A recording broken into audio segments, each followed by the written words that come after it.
Olá, Deus abençoe você. Queria trazer uma palavra hoje, lá de Romanos 6, que é sobre a graça de Deus que nos livra do pecado. A palavra de Deus, ela é vida, ela é espírito. E ela mostra como podemos servir ao Senhor em espírito. Porque não basta apenas estarmos numa igreja, não basta apenas termos o título de que somos evangélicos, católicos, etc. Títulos, placa de igreja, pastor, não salvam ninguém. Claro que isso não descarta o entendimento de que a igreja é importante. Ouvir a palavra de Deus através do servo de Deus na casa de Deus é importante. Porque indo a esse lugar de santidade, a gente se santifica também. A gente se fortalece, a nossa fé ela é aperfeiçoada, ela é fortalecida. Mas a nossa fé ela vai ser ainda mais fortalecida quando a gente pratica aquilo que a gente está ouvindo. E nisso há um temor muito grande, tem que haver um temor muito grande da nossa parte. Porque todos os dias seremos tentados, todos os dias seremos testados, para ver se estamos vivendo realmente aquilo que estamos pregando, para ver se realmente estamos dispostos a obedecer à voz de Deus, à palavra de Deus. Eu estava refletindo ontem, meditando em tudo que tem acontecido e no que está escrito na palavra. E o Espírito Santo me trouxe um entendimento que realmente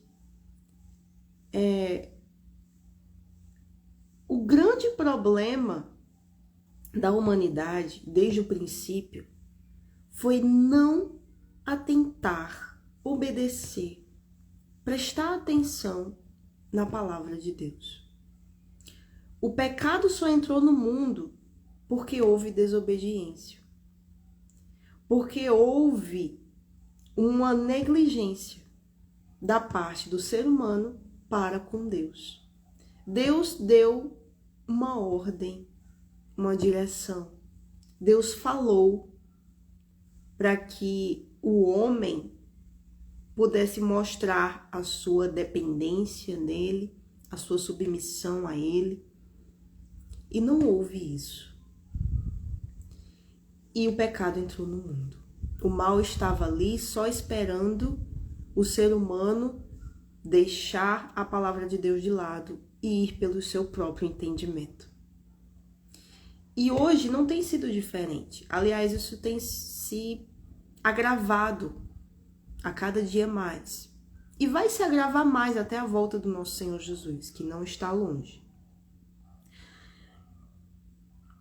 O grande problema é a gente ter a palavra de Deus em mãos hoje, que hoje é muito mais acessível do que lá atrás, e a gente não atentar para essa palavra, o que ela diz.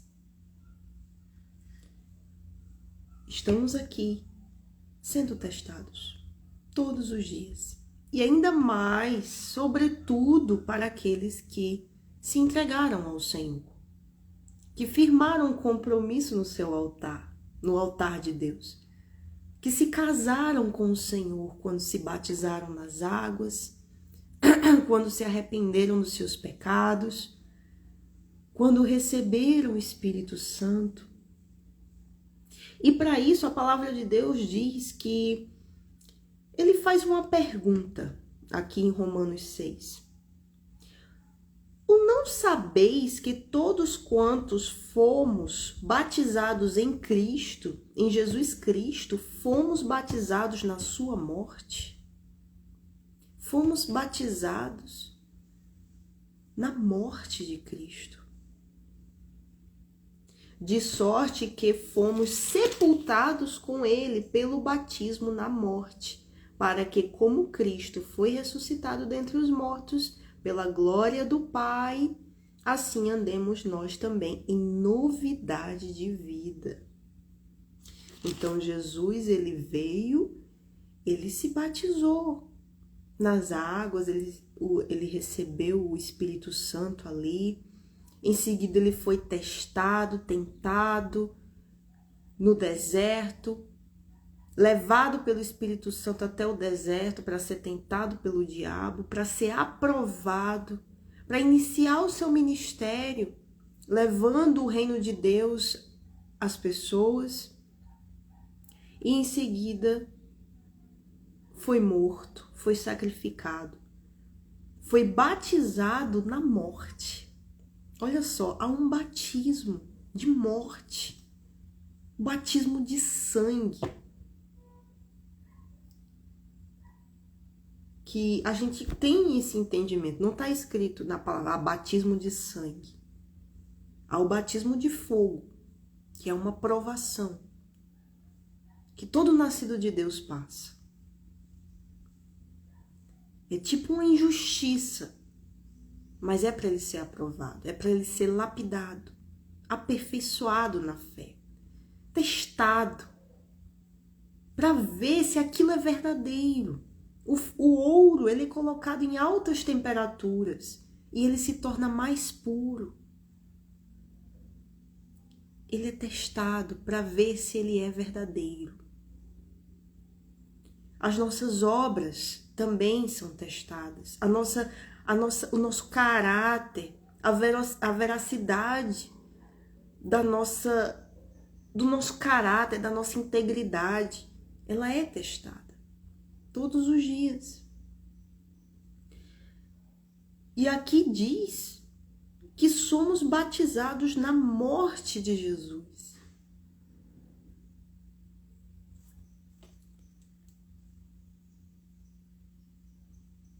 E a gente é também sepultado com ele, para que possamos ressuscitar da mesma forma que ele ressuscitou e andarmos em novidade de vida.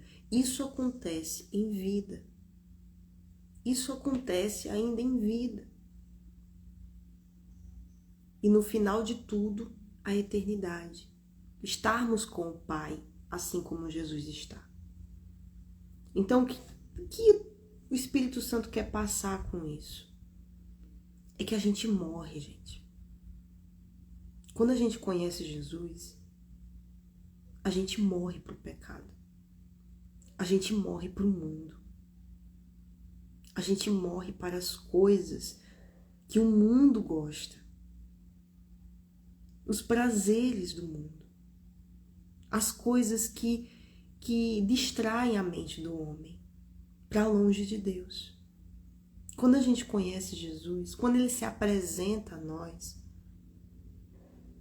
é isso que acontece. O Espírito Santo, ele traz o entendimento de que a gente precisa se batizar.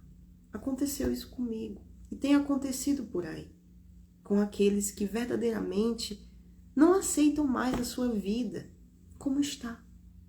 Chega um momento que o ser humano não aguenta mais. Mas não é para todos isso. Infelizmente, a gente vê que tem gente que vive por aí e acha bom e gosta do pecado. Para esses, o Senhor Jesus, ele não rogou. Porque existe a oração que Jesus ele roga ao Pai por aqueles que o Pai dá para ele. Que é lá em João 17. Evangelho de João, capítulo 17. Ele faz uma oração, ele faz uma intercessão por nós, por aqueles que estão no mundo, mas não querem fazer parte dele. Por isso ele diz, eu não rogo por todos. Eu me sacrifiquei, ele se sacrificou por todos, mas nem todos querem se arrepender dos seus pecados. Porque tudo está no arrependimento. Tudo está na pessoa cair em si, a ficha cair e ela ter o privilégio de Deus derramar de arrependimento sobre ela, porque é Deus que derrama, de arrependimento sobre o ser humano, para ele se converter dos seus maus caminhos.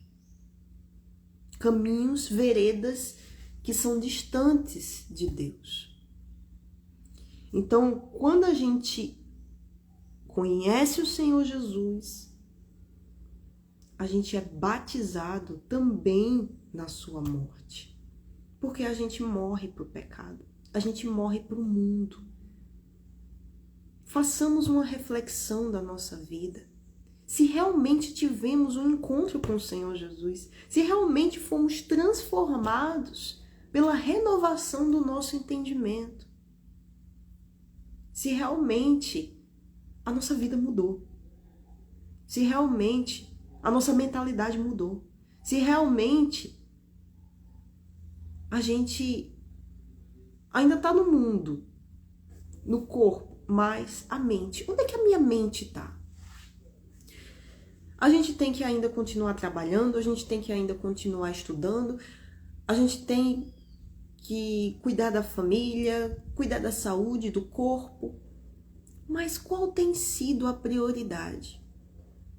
O que é que motiva você dia após dia? O que é que, quando você acorda, qual é a primeira coisa que você pensa? O que é que você vai fazer? O que é que motiva a sua vida? O que é que domina a sua vida? Então, isso daí que domina a sua vida é o tesouro do seu coração. E se é o tesouro do seu coração, é a isso daí que você está servindo. Todo mundo serve a alguém. A pergunta é, quem? Só podemos ter um Senhor. Ou se serve a um e se agrada a um, ou não. Ou serve ao outro e desagrada o outro. A gente só pode servir a um Senhor. Quem tem sido o Senhor da sua vida? Quem tem dominado a sua vida? Porque esse que tem dominado a sua vida, essa pessoa ou coisa que tem dominado a sua vida, isso daí pode salvar a sua alma.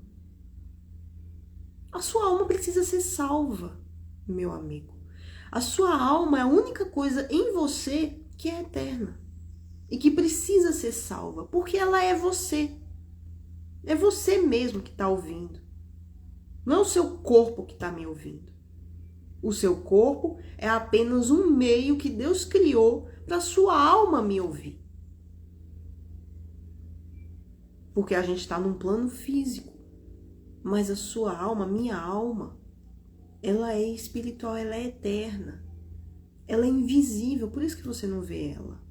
Você vê o seu corpo, você vê a casca, a capa que envolve você. A sua alma é que vai permanecer para sempre, porque Deus não cria nada para destruir. Até mesmo esse corpo que é barro, carne, que se apodrece quando a alma sai, quando a vida do corpo sai, que é a alma, ele apodrece. Tem que enterrar, porque senão vai dar bicho. E dá bicho lá embaixo. Mas até mesmo para essa carne que apodrece, Deus, ele tem um escape. Ele tem uma esperança para esse corpo. Porque está escrito que os mortos em Cristo ressuscitarão primeiro. E depois os que estiverem vivos se encontrarão com ele nas nuvens. Então, até mesmo para o corpo há esperança. Mas Deus, ele prioriza a sua alma. Porque se a sua alma não for salva, o corpo também não vai ter esperança para ele.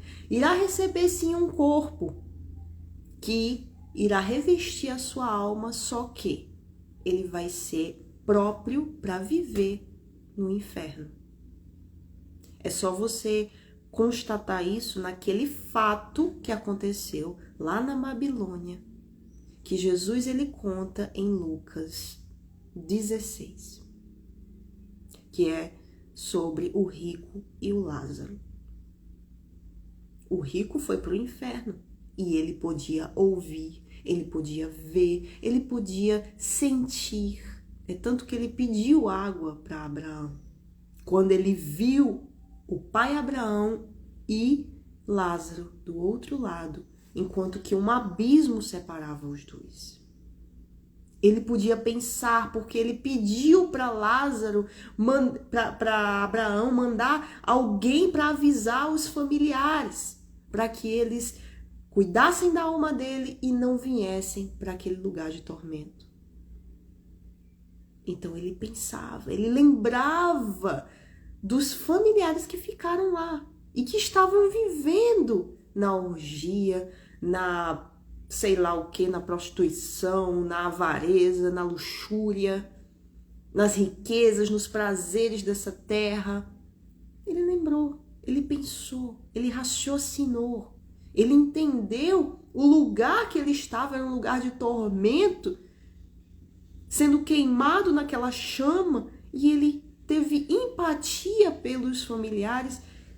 Pai Abraão, chamou Abraão de pai, como quem chama Deus de pai, só que não tem vivido como um filho. Para ser filho, tem que haver uma comprovação de que é filho. E o que nos comprova de que somos filhos de Deus? O Espírito Santo, que testifica com o nosso espírito que somos filhos de Deus. Está escrito. E um filho tem direito. O pai dá para ele aquilo que ele precisa. O pai o protege. O pai o guarda. O pai o instrui, o ensina. Muitas vezes pode até castigar para que esse filho aprenda a ser obediente. Mas não de uma forma a espancá-lo, não. De uma forma mansa, justa. Porque aquilo que a gente planta, a gente vai colher. E Deus, ele permite. Mas ele dá a sua palavra, ele avisa antes. Está escrito que tudo que Deus vai fazer, ele avisa antes aos profetas dele. Imagina para um filho. Tá tudo aqui. Tá tudo aqui. E a gente só precisa o quê? Ouvir. Mas não apenas ouvir. Não podemos ser ouvintes esquecidiços, mas praticantes. Aí é que tá a parte mais difícil. Então, essa palavra aqui é para que desperte em você o desejo de se arrepender. Porque você tendo esse desejo de ter um compromisso com Deus,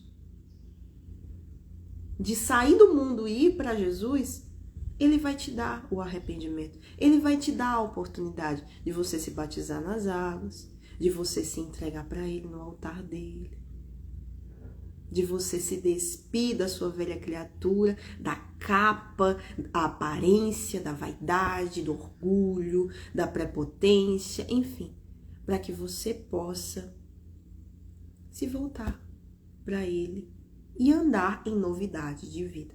Então, nós morremos com Cristo, para que também ressuscitemos com ele. Então, eu queria só ler um comentário que há aqui na minha Bíblia, que é uma Bíblia comentada, e o bispo ele fala assim: mortos para o pecado. A fé que justifica o pecador é aquela que o faz abandonar o pecado e ter nojo dele. Essa é a fé que nos salva. Existe a fé para receber milagres. Isso qualquer pessoa pode ter. Ela pode ser ou não batizada com o Espírito Santo. Ela pode fazer o impossível acontecer, porque ela tem a fé, mas a fé que realmente salva é outra. É a fé que faz o ser humano abandonar o pecado e querer obedecer à palavra de Deus. Essa é a fé que nos justifica diante dele. A ação do Espírito Santo na vida de uma pessoa por meio da palavra de Deus faz com que ela rompa definitivamente todos os laços com o seu passado de erros. Com isso, ela deixa de ter prazer e praticar aquilo que vai contra a santidade do Altíssimo, porque houve uma transformação no seu interior. Amém, Senhor. Glória a Deus. Portanto, estar morto para o pecado significa não ser mais dominado ou influenciado por ele. A nova vida que temos pela fé no Senhor Jesus nos faz livres do velho homem, influenciado e vencido pelos seus desejos carnais. A justificação pela fé nos leva a uma vida de compromisso com Deus. Então é esse compromisso que deve nortear a nossa vida, que deve ser aquilo que faz a gente pensar, raciocinar antes de tomar uma decisão. Aquilo que tá ali com a gente assim que a gente acorda. Nosso compromisso com Deus. É o compromisso da gente estar com Ele, da gente passar tempo na presença dEle, meditando na palavra, seja ouvindo alguma coisa, algum louvor, alguma palavra, seja orando, seja indo à casa dEle, seja evangelizando alguém, seja lá como for, seguindo essa palavra. Usando a nossa fé, se santificando, fazendo alguma coisa pelo nosso espírito e não pela nossa carne. Se importando com o que está aqui dentro, mais do que com aquilo que a gente pode ver. Preenchendo aquele vazio que todo ser humano tem antes de conhecer Jesus. Porque há um vazio que você não vai conseguir preencher com nada dessa terra. Somente com a presença do Todo-Poderoso. É isso que tem que acontecer com cada pessoa, para que possamos andar em novidade de vida. Amém? Então, esse vídeo é um convite para você que ainda não se entregou para o Senhor Jesus, se entregar a sua mente, o seu corpo, a sua alma, o seu espírito, tudo, para ter Ele. Entregar o seu tudo para Ele te dar o tudo dele, que é o Espírito Santo, e você viver em novidade de vida. Uma vida que aquele passado lá já não existe mais. Que aquela pessoa lá não existe mais. Você é uma nova criatura. Você é uma pessoa que tem a identidade em Cristo Jesus, que você tem vida. A fonte de vida está aí dentro de você. É isso que Deus quer para você. Mas primeiro tem que haver arrependimento, desejo de arrependimento. E Ele vai te dar. Amém? Deus abençoe a sua vida, que esse vídeo tenha abençoado você, tenha santificado você e que você possa passar adiante, se assim você desejar. Deus abençoe.